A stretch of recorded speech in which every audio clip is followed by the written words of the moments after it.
ask Susan to. Hi, everybody. Here we are with Orange Audubon's monthly program, December 2024. And we are very lucky to have a special program. But let me first tell you that I'd like you to subscribe to Orange Audubon's YouTube channel. You're on the YouTube channel, and if you browse around, you'll see all the different videos that we have there. And so check those out. And please go to our website, orangeaudubonfl.org, to follow our events. And we are working on a nature center at the entrance to the Lake Apopka Wildlife Drive, and we can use donations. So if you like our stuff, please don't hesitate to donate. And you can just go to orangeaudubonfl.org/donate. All right. So we're very excited to have the urban birder as our talk tonight. David Lindo is a British birder, photographer, public speaker, tour guide, and author, also known as the urban birder. And he's a regular contributor to several magazines, written several books. And he's coming to us tonight, right now, from London, where it is around 12:30 p.m. Is that correct, David? Actually, I'm coming to you from Spain. Oh, that's right. Okay. Yeah, because London's actually an hour earlier. So it's 1 o'clock in the morning in Spain, 12 o'clock in London. Well, great. And so welcome. We really welcome you, and thank you so much. And I'll let you take it away. Okay, well, Deborah Green, thank you very much for inviting me to speak to the Orange Audubon Society. Very pleased to be here, and hello, everyone. Right, let's just get started. I am David Lindo, also known as the Urban Birder. I have been watching birds for all my life. As a little boy, I was fascinated, actually, with natural history before birds specifically. So it's generally natural history, but then I got into birds. And at the age of around about 5, I picked up a book called The Birds of Britain and Europe, with North Africa and the Middle East, from the library. And prior to that, I had no idea as to what species were around where I lived, because I had no one to actually tell me about it. No one I knew had any interest in the local area I lived in. So I was on my own, and I had this innate interest since birth. So I picked up this book, and it had, over, as it says here, over 1,000 species. And I was like, oh, wow, I can't believe this. This is absolutely incredible. And I read this book inside out, back to front, sideways, upside down. I took it into my elementary school. I read it during my lessons. And by the age of 8, I was a walking encyclopedia on birds, particularly of that region, but obviously spread out and became interested in all the birds around the world. About a year later, I picked up, again from the same library, Birds of Town and Suburb by the late Eric Sims. Now, for those who don't know who Eric Sims is, he was a prolific writer. He was a broadcaster for the BBC, did a lot of radio shows in particular, and he was a sound recordist too. He wrote a whole ton of books. This one was inadvertently my manual on urban birding. I didn't realize at the time. In fact, I had to read it a couple of times, because as an 8-year-old, it was a little bit above my head in terms of some of the language he used. But it taught me, when I did understand it, about how to watch birds in urban areas, and the fact that birds can be anywhere. It doesn't matter where you are. They could be anywhere. So that really opened my eyes. I must say that book, both books, I actually still have.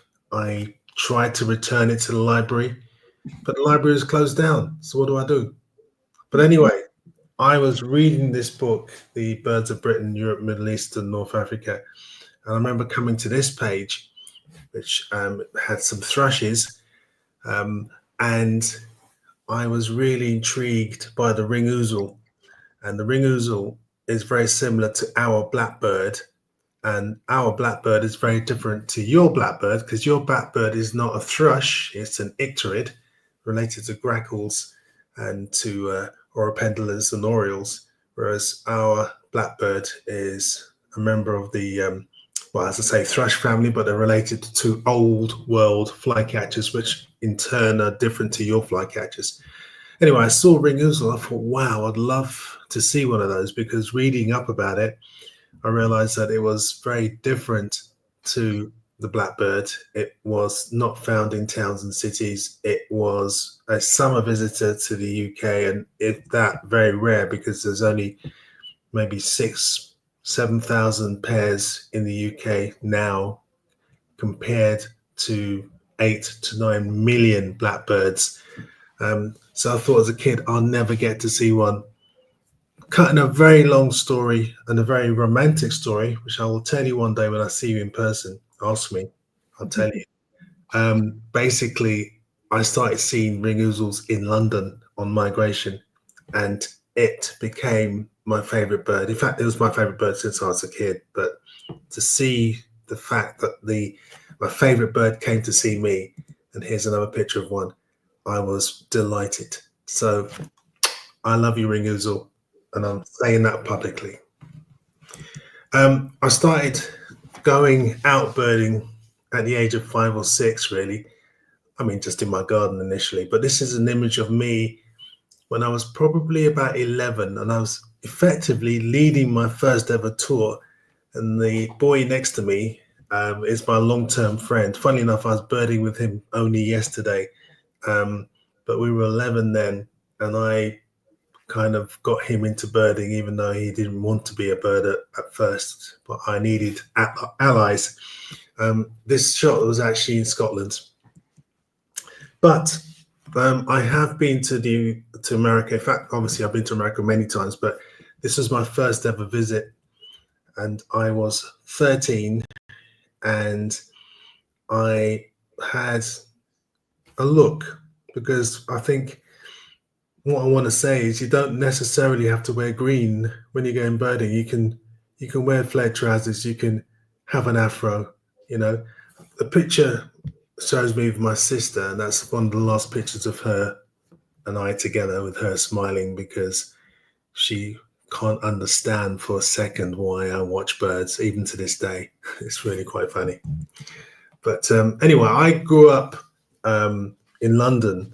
In fact, I was born in Northwest London, and I went through all the normal things that kids went through in terms of, interest. I mean, I was totally interested in birding, but I also got involved in other things. This is a picture of me when I was 18, and it's actually the picture I used for my permit to get into a nature reserve. I'm surprised that they allowed that with my eyes shut. But I got involved in lots of other things. I was a DJ for a while as well.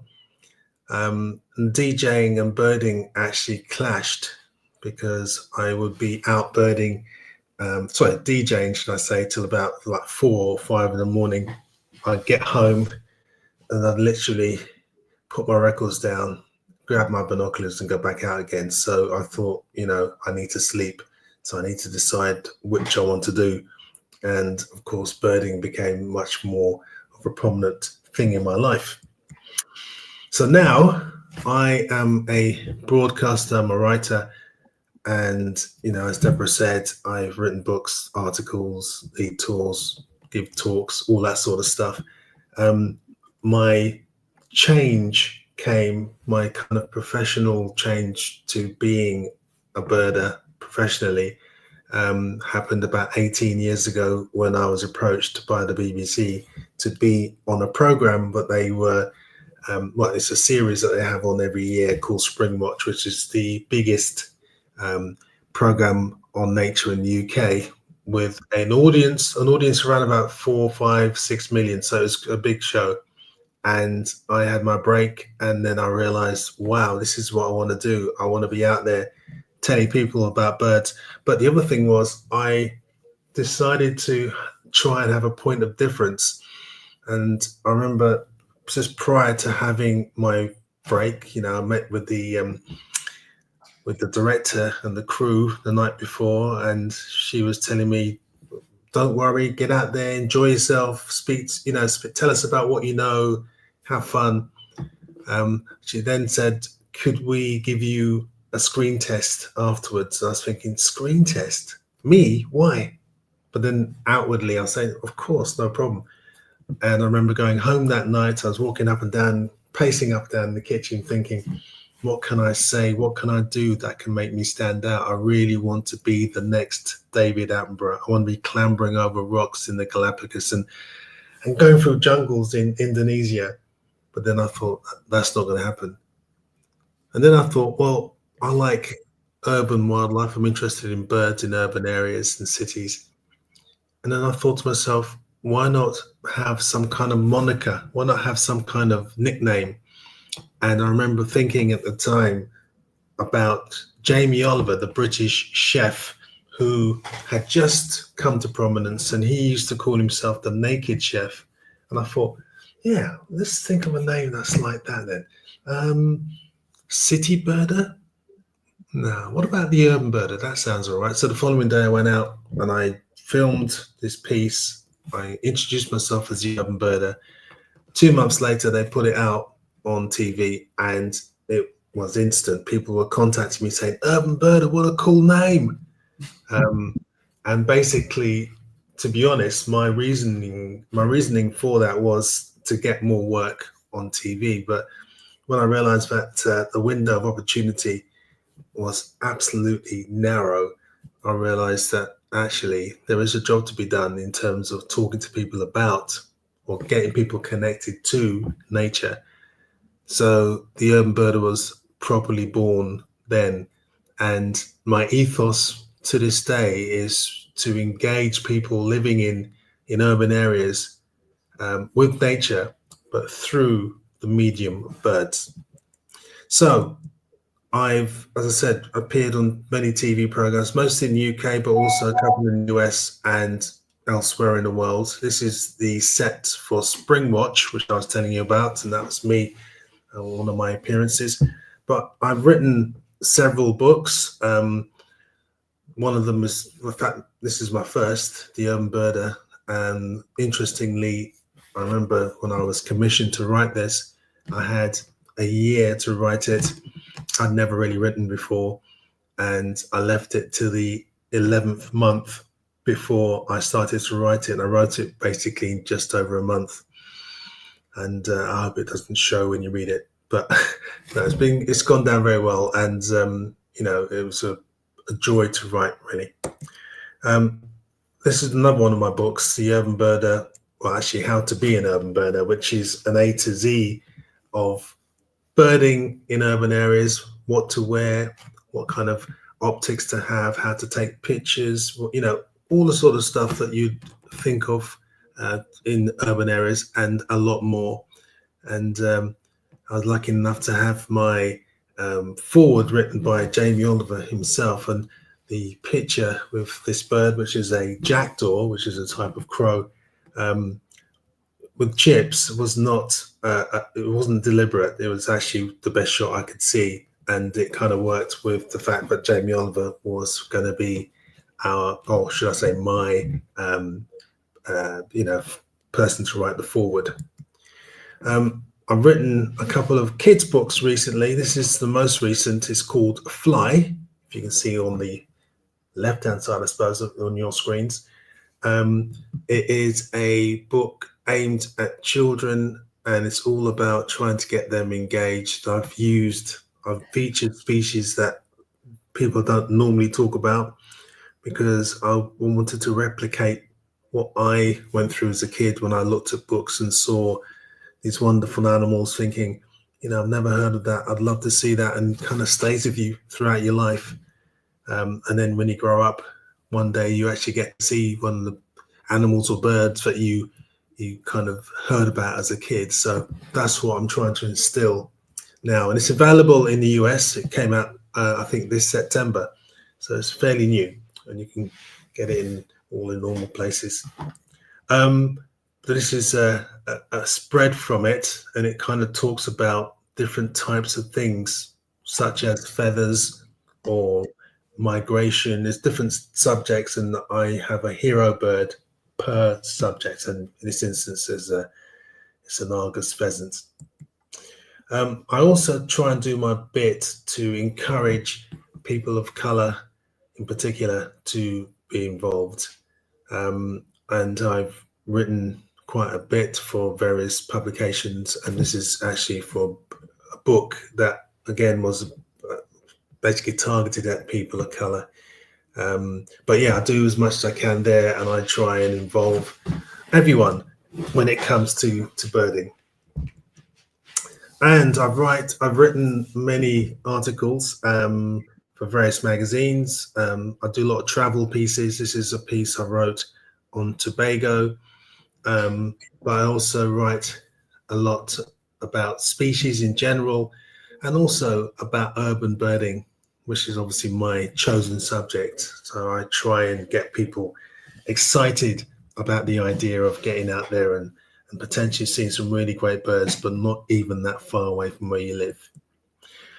One of the things I'm really proud of is this concept that I had during the lockdown period, during our pandemic, in conservation with, which is a series of Zoom interviews that I've done with a variety of different people who are movers and shakers within the world of conservation. And you can see some of those, in fact, all of those interviews online on YouTube, on the Urban Bird of World channel. And I actually did one today. Actually, I spoke to the venerable Ken Kaufman about his new book. So it's something that I do all the time, and you can actually, as I say, access it.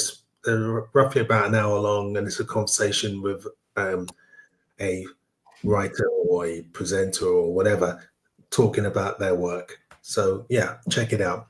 In fact, this whole talk is about some of the stuff I feel proud of in terms of the work I've done to try and engage people, as well as one story about a place I've been to and the birds I've seen there. So stay tuned. So the first thing I want to talk to you about is London, my hometown.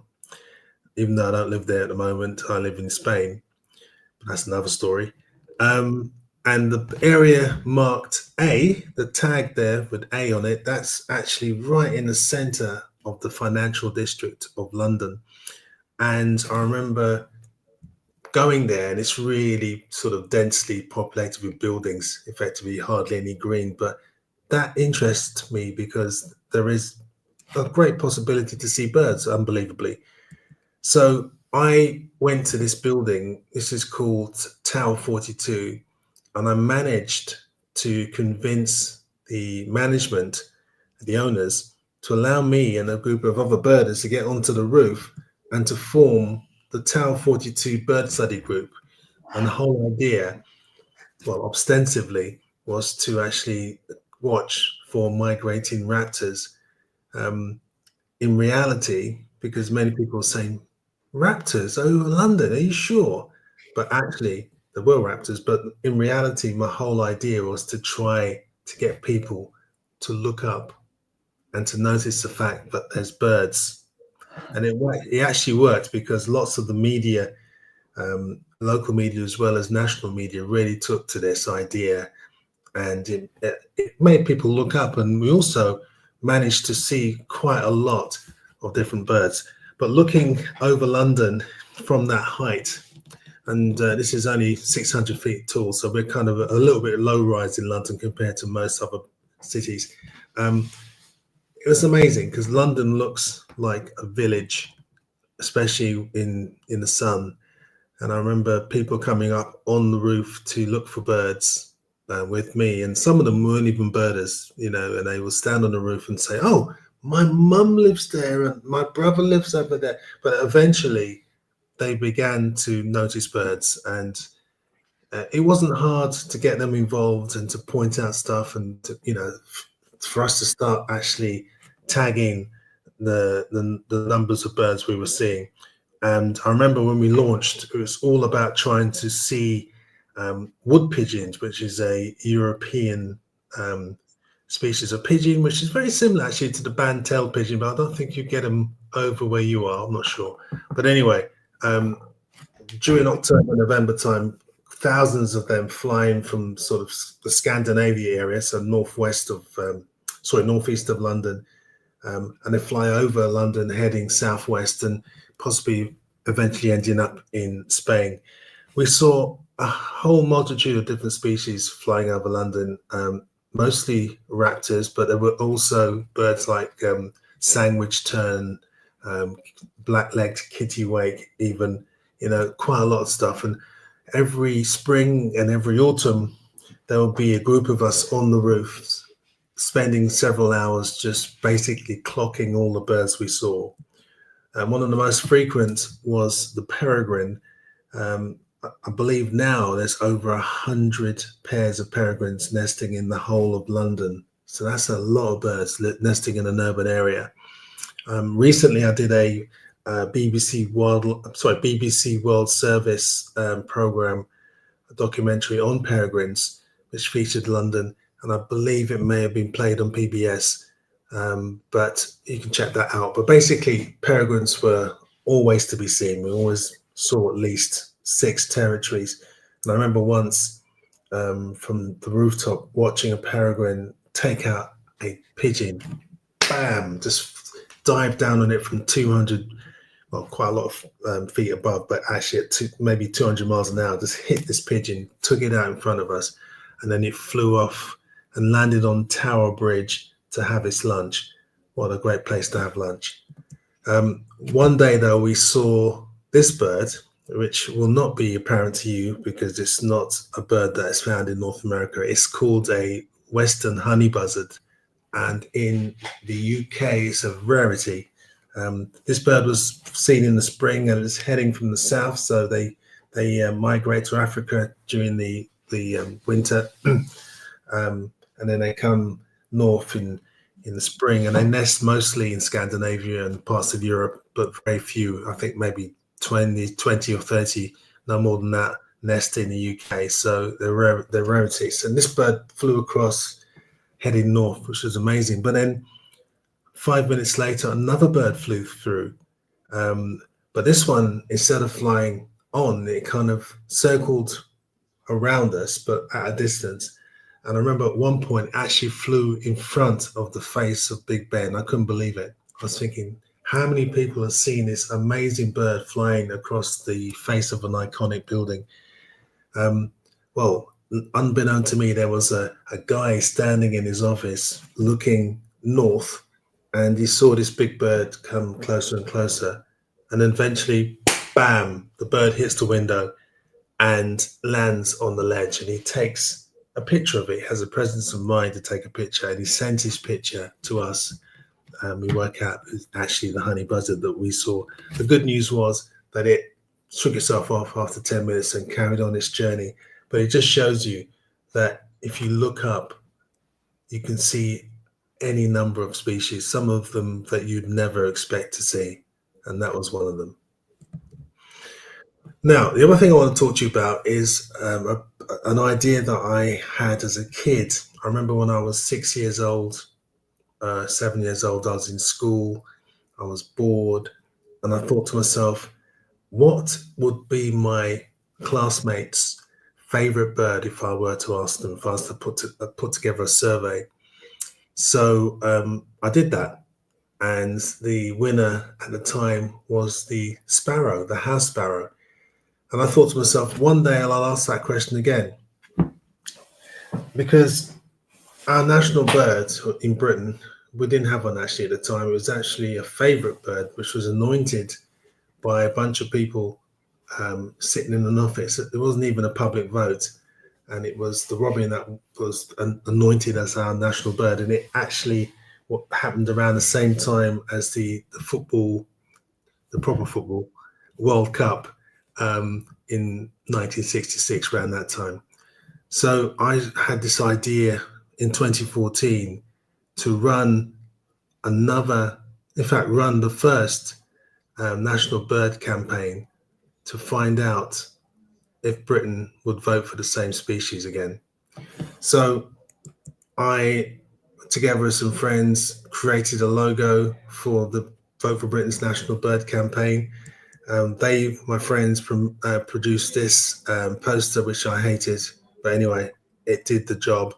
And then we set about drawing up a list of 66 different species to vote on. And these birds ranged from classic sort of birds that have been spoken about in history, such as the swallow and the skylark and the nightingale, through to birds that were really oddballs like pheasant, the ringneck parakeet was another one.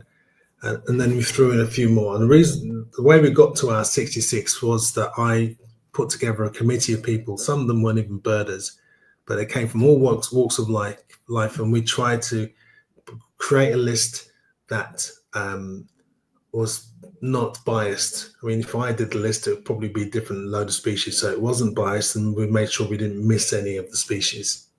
And then in 2014, I launched a campaign at the campaign at the British Birdwatching Fair, which is one of the festivals, but it's probably one of the biggest festivals in the world, or at least it was at the time anyway.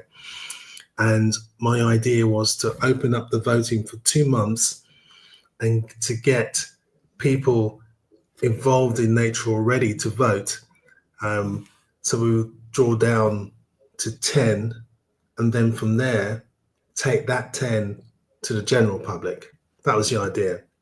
So I managed during that weekend, the launch weekend, to get 5,000 people to vote. And by the end of November, we had 10,000 people voting. And I even placed my vote as well. And I was voting for those species. Notice that the robin was nowhere to be seen. I actually didn't want the robin to win. I wanted the blackbird. For those who know, well, maybe you don't, well, you probably don't know me actually, but I'm a bit cheeky. And I had a little trick up my sleeve, which I didn't admit to at the time. And that was, we pulled off a little stunt. And the stunt was that I was basically in this quiz. It's like a mastermind. So sitting in a chair answering questions on birds in front of an audience of 400 to 500 people. And whilst I was in the chair, suddenly a lady came out, and she was all part of the ploy to promote the Vote for Britain's National Bird. She didn't have too much on, as you can see, and she created a stir because it stopped the quiz, and people were very excited, and they started taking pictures, and she actually trended on social media that day. But she did the trick in terms of promoting the National Bird Vote.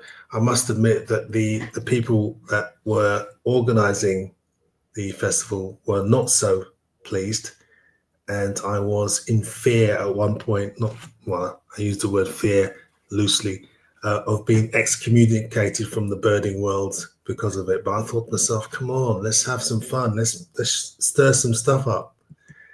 Anyway, the top 10 finally came through in November. We worked out that these were the species. The barn owl. In fact, the American barn owl has now been split into a separate species. Then there's the blackbird. I spoke about that earlier. It's a thrush. The blue tit was one of the candidates, related, I suppose, to your chickadees and titmice. The common kingfisher, again, related to belted kingfisher. It's the only kingfisher we have in most of Europe. The hen harrier was a bit of a dark horse because it's a species that not many people knew, especially, well, when I say that, I'm talking about the general public. The hen harrier is very closely related to your northern harrier, so it's a similar type of thing. But in Britain, in England in particular, it's been illegally hunted by gamekeepers. There should be a population in England of around about 300 pairs, but at the time there was probably 3 or 4 pairs. So they were in serious danger. And I thought by having the hen harrier there, people would be, Googling hen harrier, thinking, what's a hen harrier? And then finding out about its plight and hopefully then thinking, you know what, I want to support this. So I was trying to get new people on board to support the conservation of this species. And the next species, the red kite, was a very successful story of reintroduction in Britain because it was in danger of extinction in the early 80s, or by the early 80s. I think there was only 6 pairs left in Wales. But birds were brought in from Spain initially and reintroduced into England. And now I think there's about 3,000 or 4,000 pairs. And it's one of them, well, it's a stronghold of this species, which is only found in northwestern Europe. Then we've got the wren. You know all about wrens, but this actually is the Eurasian wren, which is very similar to the Pacific wren, I think, and the winter wren. And then mute swan, you all know, it's got royal connotations. The puffin, the Atlantic puffin, was number one, and finally, of course, the robin. So there were the contenders, and the idea was that we would launch a campaign which started in the March of 2015, and it ran alongside an actual general election. And my idea was by running it side by side, it will provide an alternative to the boredom that the political contest would have.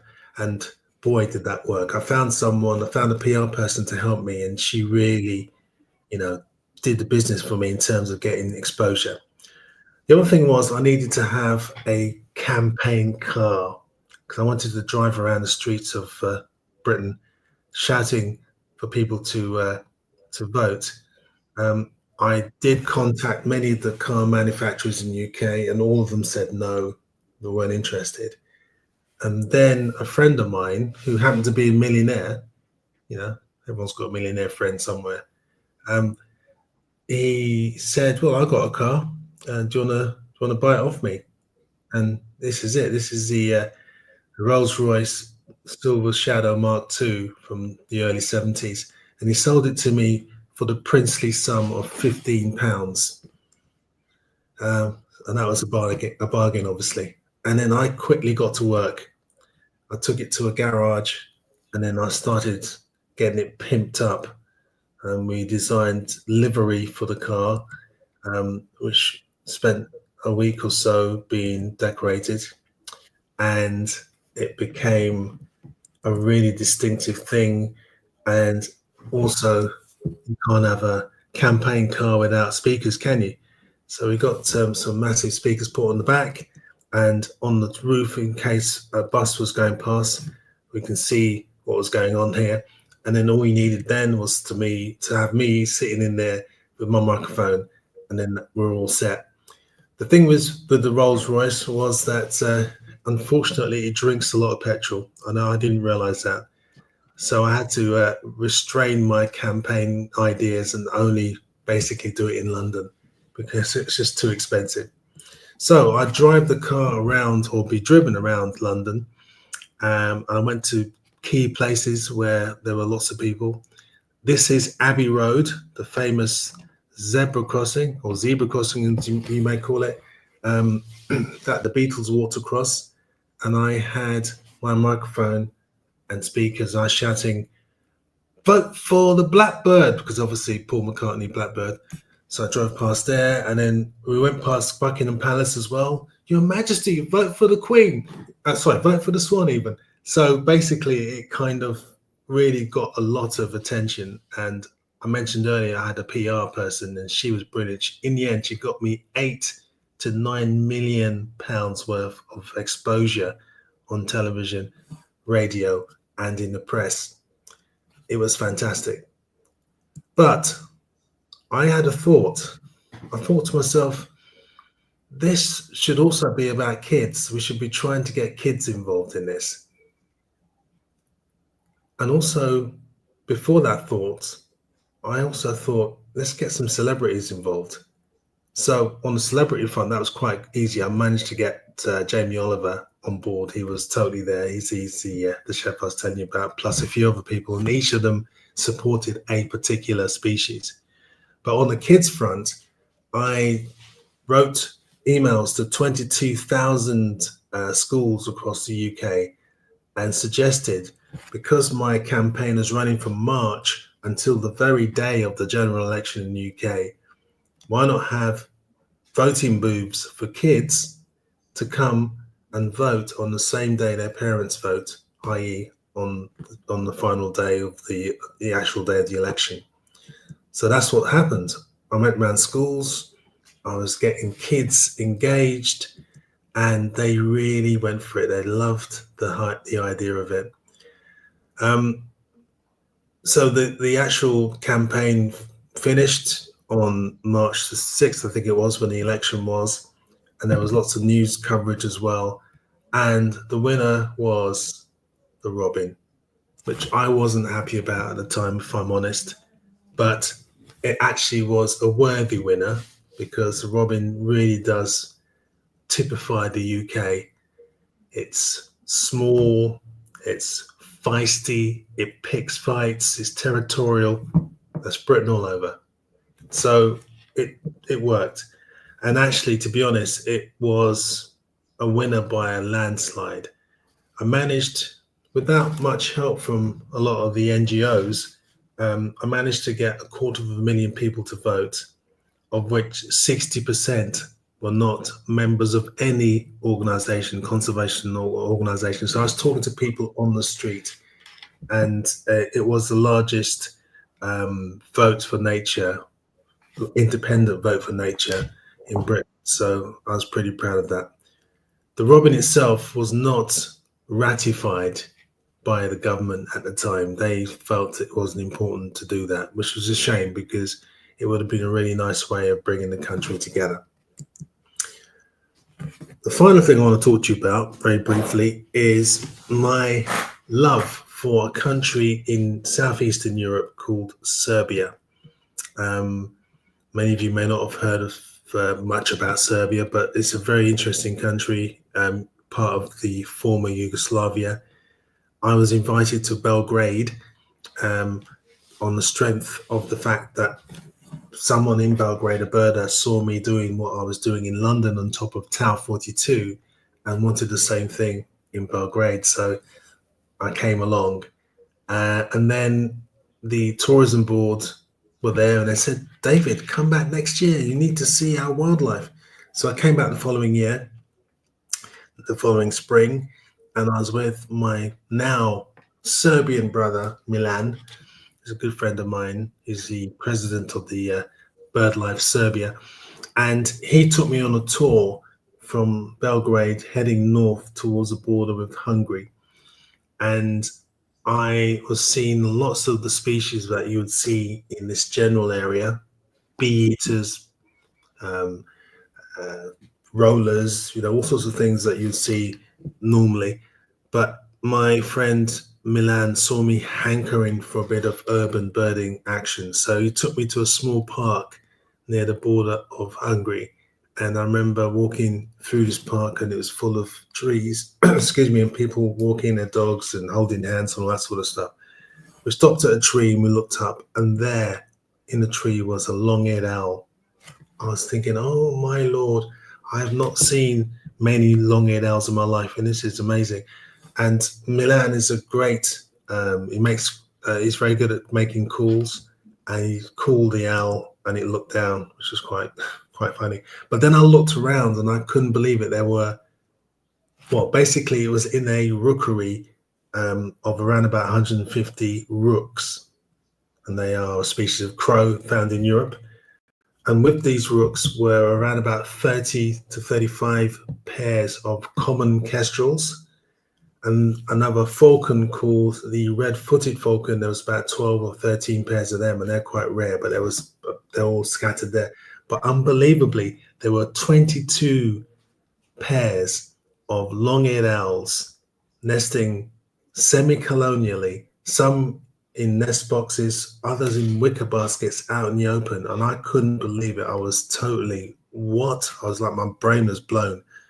And I noticed, they were nesting in these boxes as well. So I asked Milan, how come we don't know about this? How come I never heard about this? So remember, this is back in probably 15 years ago now. He said he hadn't realized this at all until 10 years before that. And what he and his team have been doing was basically trying to survey the numbers of owls breeding, but also to try and educate the local people, because many people in these small villages thought that the owls were birds of doom and often killed them on sight. So basically, he had a massive job in his hands trying to re-educate people. And obviously, he didn't have time to be telling people about the owls outside of Serbia. So I thought, okay. So that winter, I came back with a bunch of people who had never seen an owl in the wild before. We went to northern Serbia. We stayed in the hotel. And we got there in the evening. And then after dinner, we went for a short walk. And someone saw an owl. Oh my God, there's an owl. I said, you haven't seen anything yet.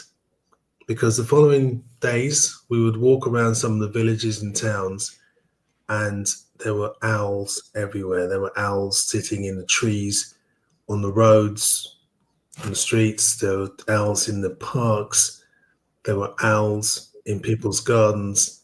There were owls absolutely everywhere. And each one seemed to have its own character. They all looked different. Some were elongated because they were a bit more nervous than others. Others were much more relaxed. And it was incredible. I just never seen so many long-eared owls ever in my life. I mean, previously probably 20 in my whole life. And then all of a sudden I'm seeing tons of them. But we went to a town called Kikinda, which is a normal Serbian town by Serbian standards. It's got a square, and in the square is a few juniper trees, and there's shops and there's churches and what have you. But within this town, within this square even, it was like walking into a Harry Potter set. I mean, there were owls all over the place in the trees. The record number was over 850 owls in the trees. So every year since then, apart from the pandemic years, I've been coming back with people and showing them these amazing creatures. And what's happened over the years is really fascinating, in that when I first turned up, the local people will come up to me and say to me, what are you doing? Now they come up to you, they tap you on the shoulder, they're saying, come and see my owls. Or they tap you on the shoulder and have some local hooch to share with you. It's become part of the culture now of that part of Serbia. And owls in Serbia are called sova. So they've now renamed November Savember. They're teaching kids about the biology of the owls, and kids are even dressing up as owls. You can go there and there are shops selling owl paraphernalia. But the best thing of all is the fact that the government made this local park, this normal square, a national nature reserve, the first of its kind in the world. And I'm very proud to have been part of that. And I'm very proud also that this is a brilliant example of urban birding. It's a brilliant example of the fact that sometimes you can visit places in the middle of nowhere, and you see great birds and great wildlife, but often you actually overlook your own doorstep. And sometimes you can see amazing things on your doorstep, and this is just one of those examples. The owls are there between sort of late November to early March.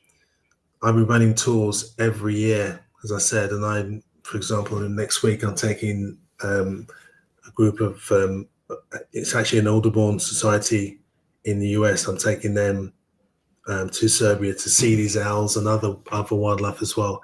But it's one of those things that I've been particularly proud of in terms of of, um, of showing people this, and conservation has really been good. Ecotourism really has worked. So I've kept it really brief because I'm hoping that I'm going to have a few questions. I could talk to you all day about the stuff that I do, and also the fact that urban birding is something that we should all be doing, because most of us live in cities or towns, and we should never kind of overlook that. So let's see if we've got any questions. And thank you very much for the attention you give in this particular talk. And you can contact me on these forums. So thank you.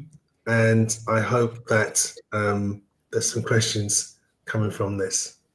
Okay, yes, wonderful. Thank you so much. I got a question from Terry Brees. She says, hello, David. We'll be in London next August 26th to September 2nd, and then going on a cruise. We plan to spend 2 mornings birding. What sites would you recommend, and can you recommend a guide or a company? Well, I can recommend myself because on my website, theurbanbirderworld.com,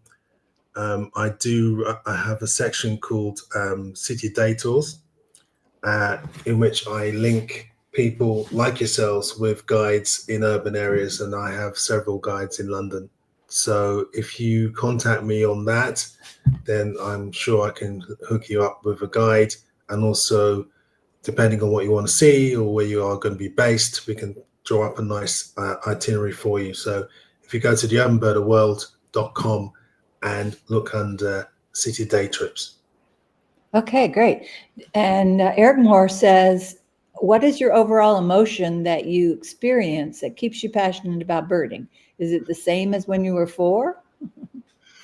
I think it's even more heightened. Every day it becomes more heightened. I have been passionate since before I was born, I'd imagine.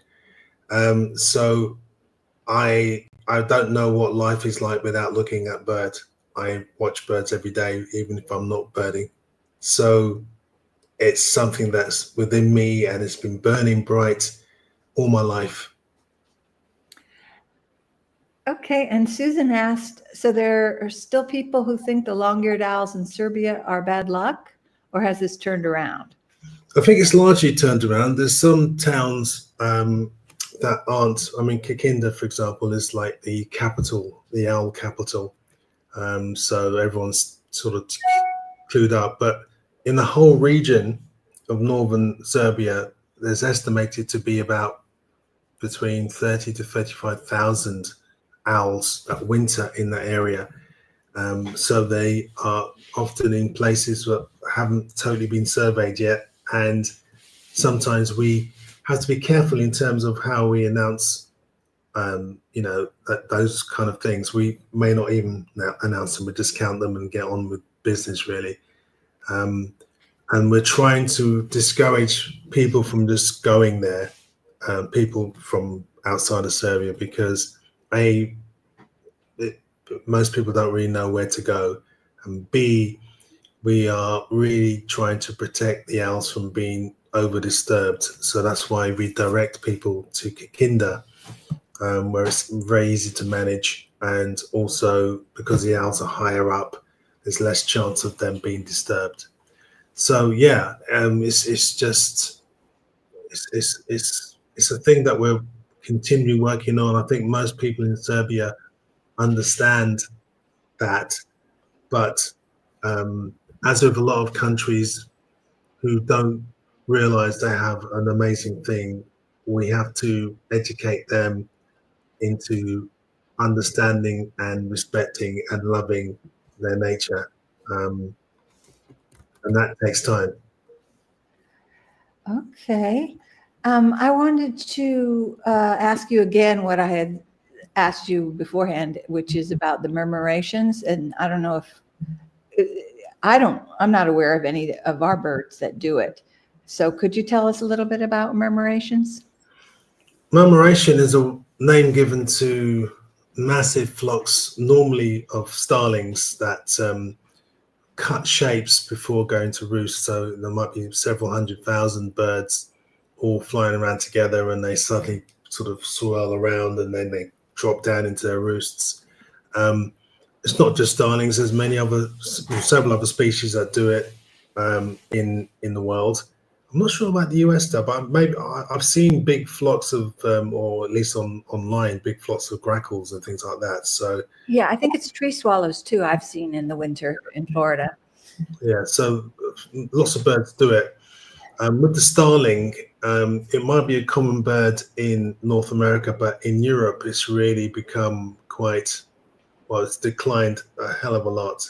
In fact, what I'd like to do is take all the starlings from America and bring them back to Europe. Would you be happy with that? Yeah, we got other birds here. Good. Okay, I don't see any more questions. Anybody else? Somebody named MTB says, hi, David. I don't know if you know MTB. Sorry? MTB said, hi, David. Is that a name familiar to you? No, I don't know. Okay. And Norma said, wonderful presentation. I love birds too. Thank you. And someone said, sincerest thanks for a superb presentation. Thank you. It's always a bit strange doing it in formats like this. I'd rather be in front of you tap dancing and wave my arms around, and you can really get involved. But anyway, it's great, and you appreciate it. Thank you very much for your comments. All right, and until we can meet in person, this was really great. I just wanted to say one more time for Orange Audubon that, we are fundraising for our nature center. So if you can, please help us out. And that is pretty much it. All right. Well, good night, everybody. Thank you again, David. Thank you so much. You're welcome, and keep on looking up.